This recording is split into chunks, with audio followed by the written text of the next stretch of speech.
حقیقت پلس کے معزز دوستو السلام علیکم۔ نریندر مودی کو دوبارہ وزیر اعظم بنوانے کے لیے عرب ممالک بھی متحرک ہو گئے۔ امریکہ اور اسرائیل کے بھی مودی سے تعلقات ہیں۔ پاکستان پر حملہ ہو سکتا ہے مبصرین۔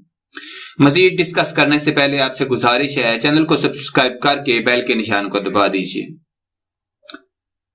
نریندر مودی کو دوبارہ وزیر اعظم بنانے کے لیے عرب ممالک بھی متحرک ہو گئے ہیں۔ تفصیلات کے مطابق نریندر مودی کو دوبارہ وزیر اعظم بنوانے کے لیے کچھ بڑی طاقتوں کے علاوہ عرب ممالک بھی اندرون خانہ متحرک ہو گئے ہیں۔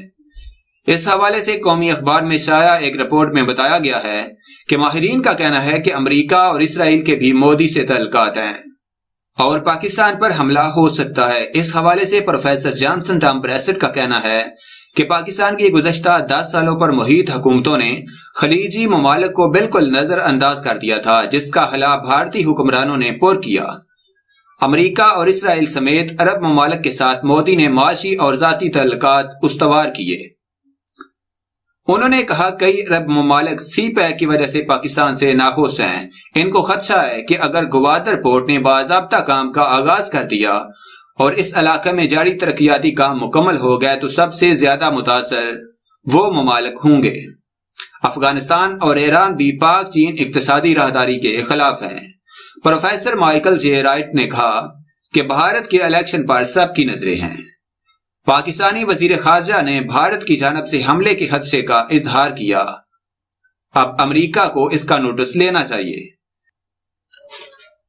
وائٹ ہاؤس کی جانب سے پاکستان کو نظر انداز کرنا مستقبل میں مزید پیچیدگیاں پیدا کر سکتا ہے۔ اس وقت پاکستان میں ایک کھلاڑی حکمران ہے اور اس کے ساتھ ملٹری اسٹیبلشمنٹ تعاون کر رہی ہے۔ امریکہ کو پاکستان اور بھارت کے ساتھ بیلنس تعلقات قائم کرنا ہوں گے۔ ڈاکٹر امرجیت سنگھ کا کہنا تھا کہ ہو سکتا ہے کہ بھارت 16 اور 20 اپریل کی بجائے کچھ تاخیر سے پاکستان پر حملہ کر دے، کیونکہ نریندر مودی سے خیر کی توقع نہیں کی جا سکتی۔ پروفیسر اجے کمار شرما نے کہا کہ بھارتی ملٹری اسٹیبلشمنٹ اور خفیہ ایجنسیاں مودی کے ساتھ ہر ممکن تعاون کر رہی ہیں اور وہ ہر صورت مودی کو دوسری مرتبہ لانا چاہتی ہے۔ اس کے لیے کمپیوٹرائزڈ ووٹر مشینوں کے ذریعے دھاندلی کی منصوبہ بندی بھی کی جا چکی ہے۔